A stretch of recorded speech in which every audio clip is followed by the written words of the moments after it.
Kali ini kita akan belajar dari modul praktek unit yang kedua, yaitu mengenai mengelola basis data. Kita akan membuat sebuah basis data menggunakan SQL Server dengan cara SSMS. Yang pertama, silakan buka aplikasi SQL Server Anda.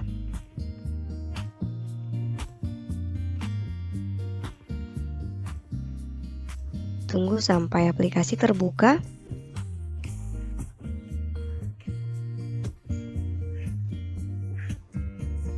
Di awal kita akan diminta untuk connect to server.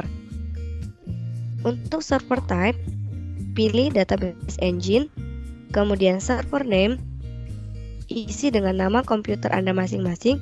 Jika tidak ada atau tidak berisi, silakan klik tanda panah, pilih browse for more,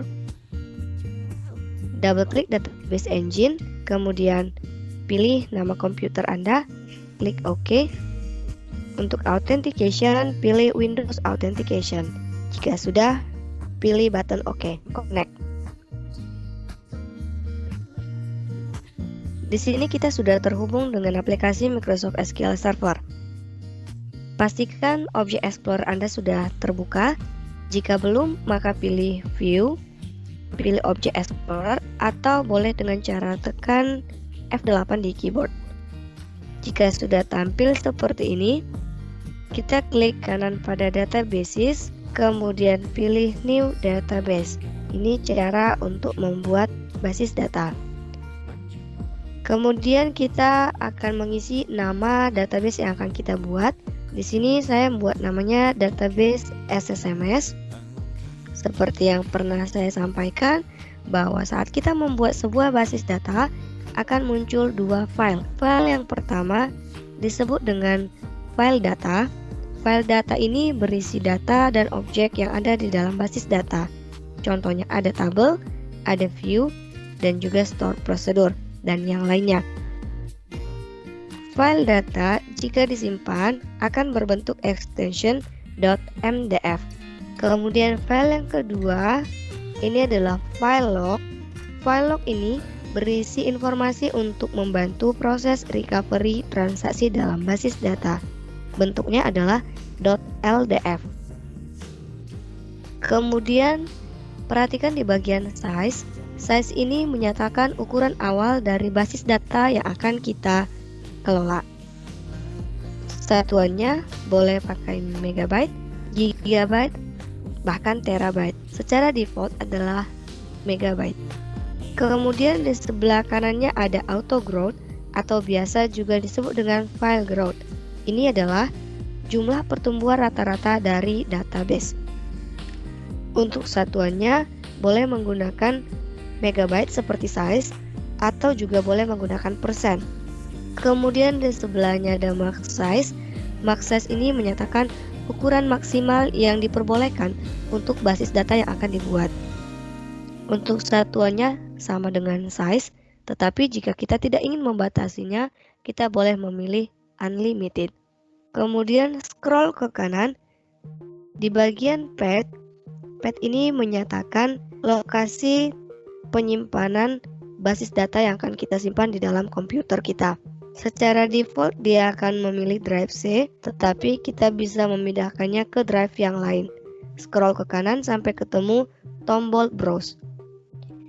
Klik tombol browse-nya, kemudian pilih drive tempat penyimpanan file Anda seperti biasa, supaya nanti Anda bisa cek kembali di mana Anda simpan basis data ini. Saya memilih di drive D, kemudian memilih folder database. Kemudian saya klik OK. Untuk file yang kedua juga lakukan cara yang sama, supaya file basis datanya tidak terpisah antara file data dengan file lognya. Scroll ke kanan, kita akan mengisi file name. Untuk yang pertama, file data, isilah dengan nama database SSMS.mdf. Kemudian untuk file name yang kedua, untuk file log, isi dengan nama database SSMS_log.ldf. Jika sudah, klik button OK.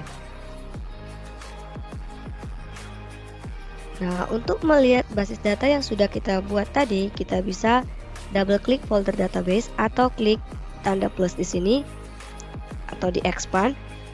Nah, ini database yang sudah kita buat tadi.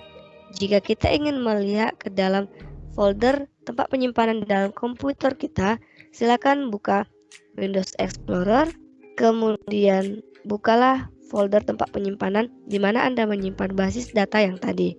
Punya saya ada di dalam drive D, kemudian di dalam folder database. Hasilnya, database yang tadi sudah muncul, ada file MDF dan juga file LDF. Kita sudah mempunyai basis data atau seseorang mengirimkan kepada kita basis data, kemudian kita akan mengaksesnya atau memasukkannya ke dalam SQL Server, maka kita melakukan cara attach database. Attach database berarti meletakkan basis data yang ada di dalam folder tempat penyimpanan kita dihubungkan ke SQL Server. Di sini kita akan attach database yang sudah saya share di dalam pertemuan pertama di channel praktik, yaitu Database Adventure Work. Caranya kita klik kanan databases, kemudian pilih attach, kemudian klik tombol add. Di sebelah kiri, silakan pilih drive di mana Anda menyimpan Adventure Work-nya. Saya simpan di dalam folder database, kemudian dalam folder Adventure Work. Jika kita klik foldernya, maka di sebelah kanan akan kelihatan file database-nya. Klik file database-nya, kemudian klik OK, kemudian klik. Nah, jika muncul error seperti ini menyatakan bahwa kita tidak diizinkan untuk mengakses basis data. Oleh karena itu, kita harus melakukan pengaturan permission supaya kita bisa mengakses basis data ini. Caranya, silakan tutup error yang tadi dengan klik OK, kemudian ini di cancel saja. Bukalah tempat penyimpanan di mana Anda menyimpan file dari database Adventure Work. Di sini kita akan atur permissionnya untuk kedua file.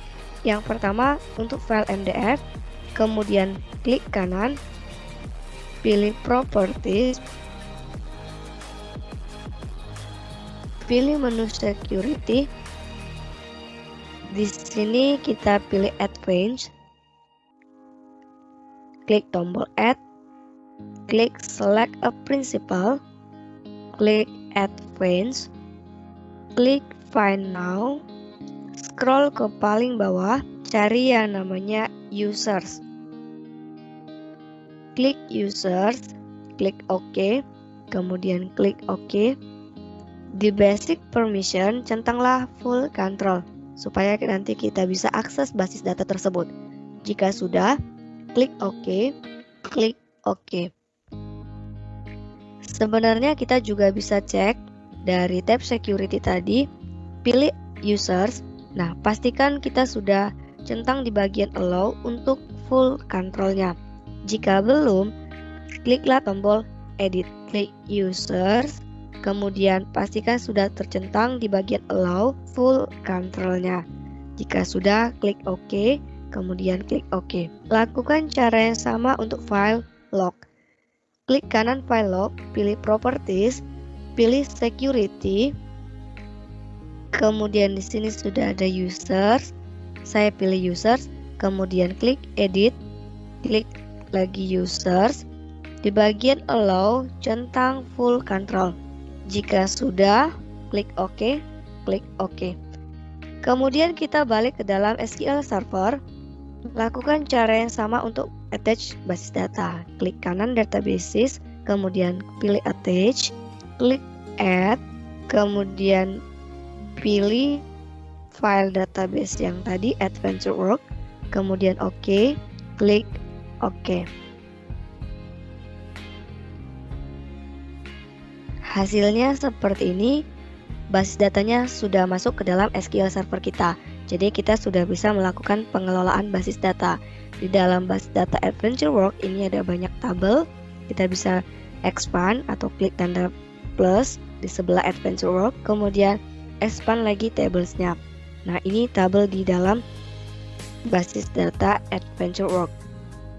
Kemudian kita juga bisa melepaskan kembali database ini supaya kita bisa mengirimnya ke teman kita.